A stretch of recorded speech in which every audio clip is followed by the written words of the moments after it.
In this video, I'm going to show you how we can sketch the graph of exponential functions using the first derivative and second derivative of the function. Here we want to graph the function y equals to x times e to the x.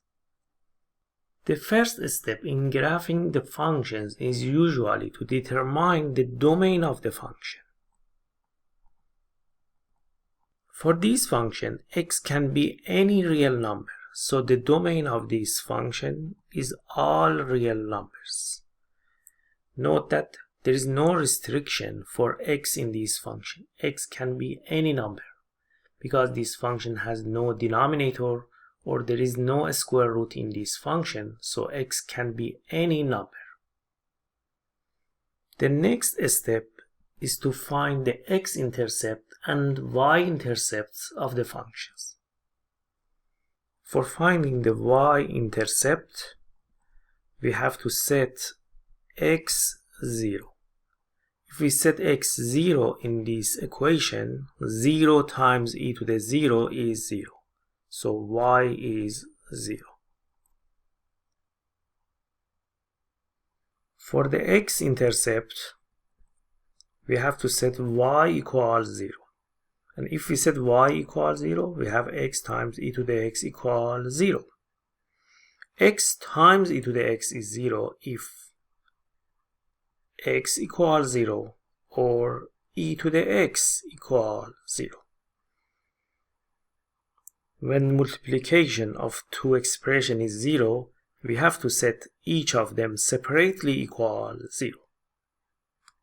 From this equation, we cannot find any value for x because we know that e to the x is always positive. Remember the graph of the function e to the x. The graph of the function is e to the x is like this, and as you can see, the graph of the function e to the x never touches x-axis. E to the x is always positive and never equals 0.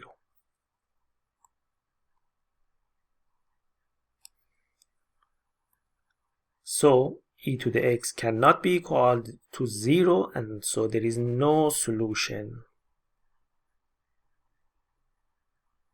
So the only x-intercept is x equals 0. Usually the next step after we find the intercepts is to check for symmetry of the function. By symmetry I mean we have to check the function is even or odd, but this function is not even and is not odd, so there is no symmetry in this function, so we skip this step. We jump to the next step, which is finding the asymptotes. Horizontal and vertical asymptotes. We know that usually a function has vertical asymptote if it is in fraction form. But this function, x times e to the x, is not in fraction form, so this function has no vertical asymptote.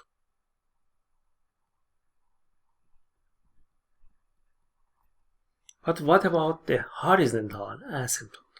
For finding the horizontal asymptote, if you remember, we have to find the limit of the function as x approaches positive and negative infinity. Limit of x times e to the x as x approaches infinity is infinity. Because x approaches infinity, x goes to infinity. And e to the infinity is also infinity. And infinity times infinity is infinity. So there is no horizontal asymptote as x approaches positive infinity, because the limit is infinity. Let's see what is the limit as x approaches negative infinity.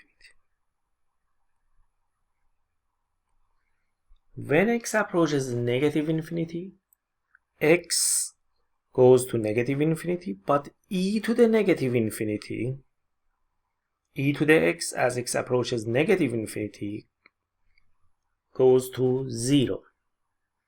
And so we have 0 times, so this part is 0, the other part is infinity or negative infinity, and 0 times infinity is indeterminate form.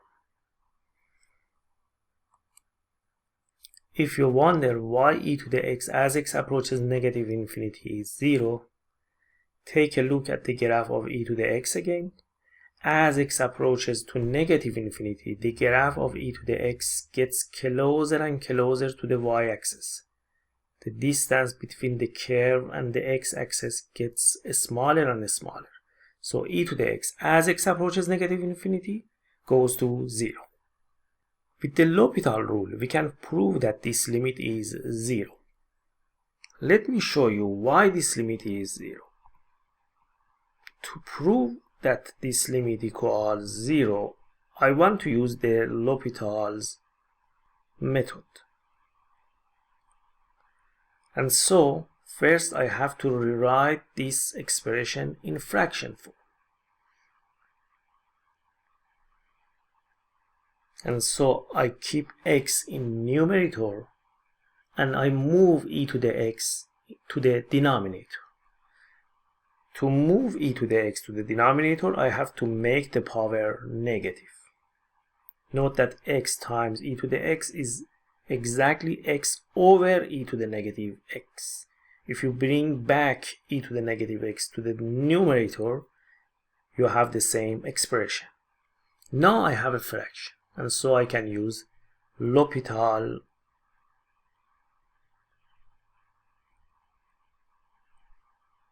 method. I have to take derivative of the top and derivative of the bottom separate. Derivative of the top is 1 and derivative of the bottom is e to the negative x times by negative 1.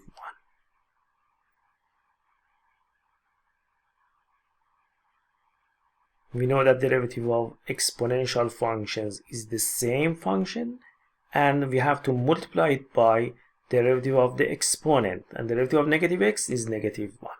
And the reason that we have to multiply by derivative of the exponent is because of the chain rule. If we move e to the negative x from denominator to numerator again, we get e to the x over negative 1 and x approaches negative infinity. E to the power of negative infinity goes to 0, 0 over negative 1 is 0. This is how we can prove that this limit equals 0. But if you are not familiar with the Lhopitals rule, you can skip this step.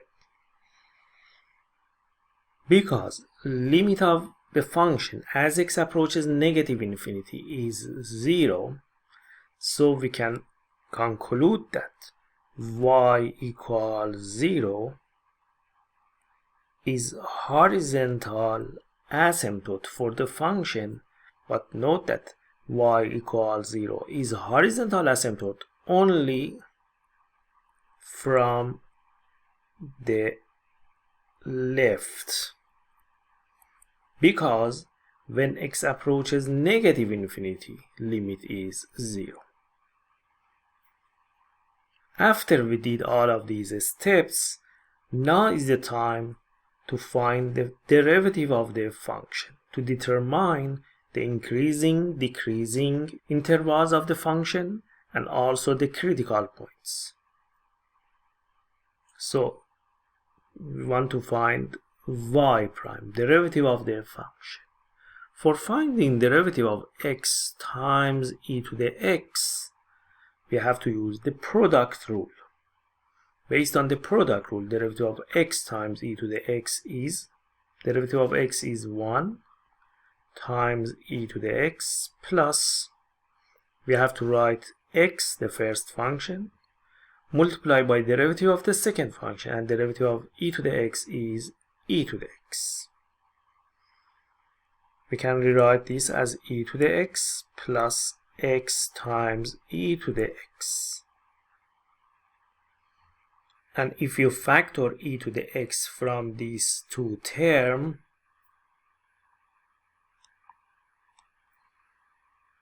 we have e to the x times by 1 plus x.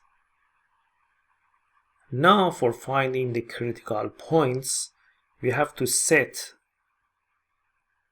y prime equal 0. E to the x times 1 plus x equal 0. From this equation, e to the x is 0 or 1 plus x is 0. Here we see that e to the x cannot be equal 0, so there is no solution from this equation.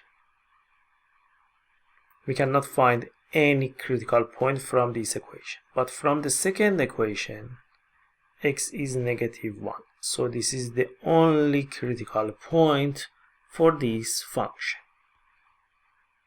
Now if we draw the number line for y prime, the only critical point that we have is negative 1.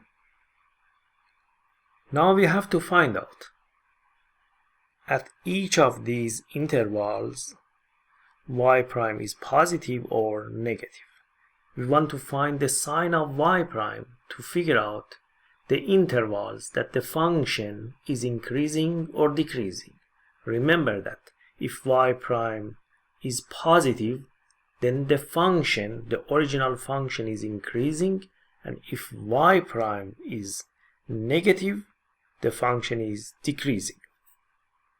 To find out the sign of y prime at this interval, we can use test points like -2, -3, and so on.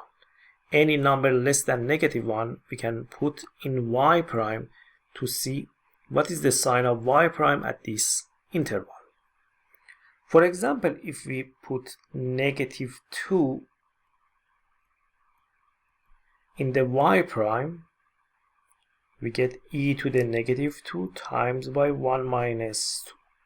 1 minus 2 is negative 1. E to the -2 is positive. Remember the graph of e to the x, and e to the x always is positive. E to any power, it doesn't matter what is the power is negative or positive, doesn't matter. Graph of e to the x, keep it in your head. E to the x is always positive, so e to the -2 is a positive number. We don't know the exact value of e to the -2, but we know it is positive. And positive times negative is negative. So y prime is negative at this interval. So from -infinity to -1, y prime is negative, which means that the function is decreasing from -infinity to -1. And for the other interval, for this interval from -1 to infinity, we can use another test point like 0. If we put 0 for x in the derivative, we get e to the 0 times 1 plus 0. E to the 0 is 1, which is a positive number, and the other part is positive. Positive times positive is positive. So derivative is positive at this interval, which means that the function is increasing.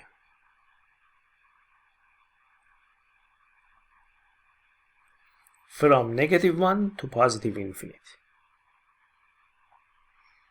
And because the sign of y prime changes from negative to positive, from the first derivative test we can conclude that point -1 is minimum point for the function. The next step is to find y double prime second derivative, to find the intervals that the function is concave up or concave down and also to find the inflection point. For finding y double prime, we have to take the derivative of y prime again. Note that y prime is e to the x times by 1 plus x. And so for finding y double prime, we have to take the derivative of this expression. For finding the derivative of e to the x times 1 plus x, we have to use the product rule. Based on the product rule, the derivative of this expression is the derivative of e to the x is e to the x times by second function plus write the first function e to the x multiplied by the derivative of the second function. The derivative of the bracket 1 plus x is 1. Because the derivative of 1 is 0, the derivative of x is 1, so the derivative of all of the bracket is 1. And e to the x times 1 is e to the x. Now if you look at this expression and this expression, we can factor e to the x from these two expressions.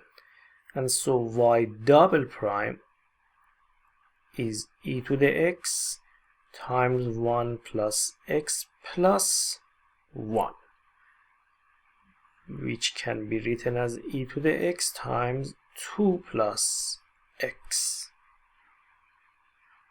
Now for finding the possible inflection points and also to find out the intervals that the function is concave up or concave down, we have to set y double prime equal 0.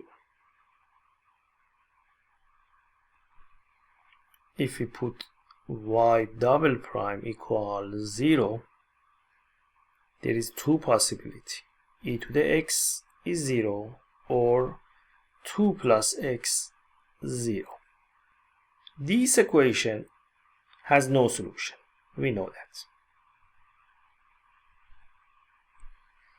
But from this equation, x is negative 2. And this point can be the inflection point for the function. Let's suppose that this number line is for y double prime. Negative 2 is the point that y double prime is 0, and this point divides the number line to two subintervals, from negative infinity to negative 2 and from negative 2 to positive infinity. We have to determine the sign of y double prime at each of these subintervals. For the subinterval from negative infinity to negative 2, we can use a test point like negative 3. And if we put negative 3 in this expression, simply you can see that y double prime is negative here. And if you use a test point for the interval from negative 2 to positive infinity, like negative 1, 0, you can see that y double prime is positive at these subintervals. So y double prime is negative for values less than negative 2, which means that the function is concave down at this interval from negative infinity to negative 2, and from negative 2 to positive infinity the function is concave up. Now if we combine these two number lines for y prime and y double prime to a single number line, the two important points that we have to put on our number line are negative 1 and negative 2. Negative 1 is the minimum point and negative 2 is the inflection point.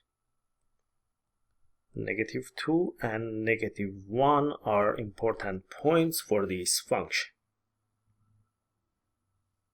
Now we have three subintervals: negative infinity to negative 2, negative 2 to negative 1, and from negative 1 to positive infinity. In this interval, negative infinity to negative 2, y prime is negative, and y double prime is also negative. So here y prime is less than 0 and y double prime is also less than 0. Y prime negative means that the function is decreasing. Y double prime negative means that the function is concave down. Between -2 and -1, y prime is negative. Because note that y prime is negative for all values less than -1. So in this interval, y prime is less than 0, which means that the function still is decreasing. But in this interval, y double prime is positive because after -2, for values greater than -2, y double prime is positive. So here y double prime is positive, which means that the function is concave up.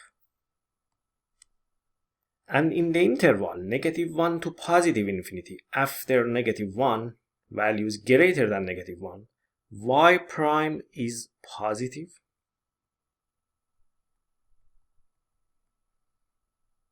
So the function is increasing. And also y double prime is positive. The function is concave up. Now that we combine the two number lines to a single number line, we can draw a rough sketch of the graph with this information. At this interval from -∞ to -2, the function is decreasing and concave down. Remember, a function is concave down when it is in this form. But at this part, the function is increasing, and at this part, the function is decreasing. We want the part that is concave down and at the same time is decreasing. So we only pick this part. So from -∞ to -2, the graph of the function is something like this, decreasing and concave down. Now between -2 to -1, we want a function that is concave up and decreasing. When a function is concave up, it's something like this. But we want the part of this that is decreasing. And the part that is decreasing is this part. So between -2 and -1, we expect to have something like this.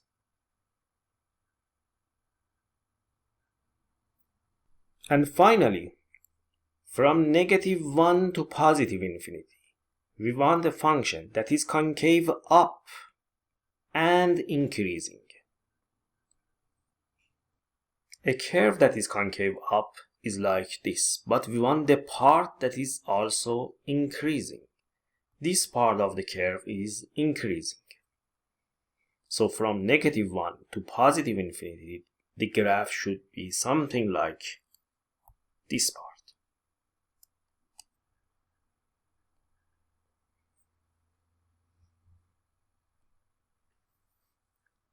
Now that we completed all the steps for graphing a function, we are ready to draw the graph of the function.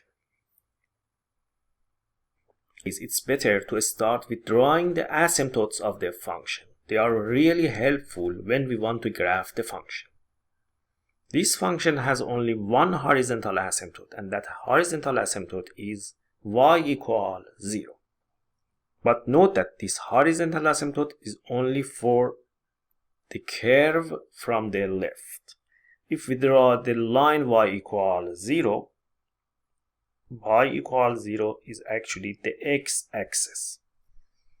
So the graph should approach to this asymptote at -∞. And also at the step B, we find that the function passes through the point 0, 0. This is the x-intercept and the y-intercept of the function. If we suppose -1 to be here, -2, 1, and 2, from this number line, we find that the graph of our function is something like this. It goes down to -1 and then goes up.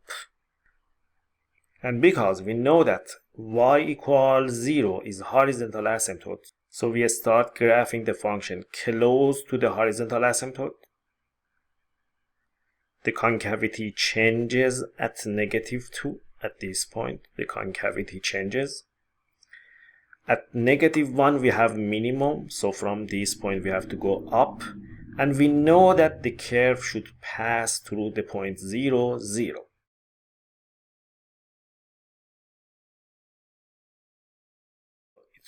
And this is the graph of the function y equals x e to the x.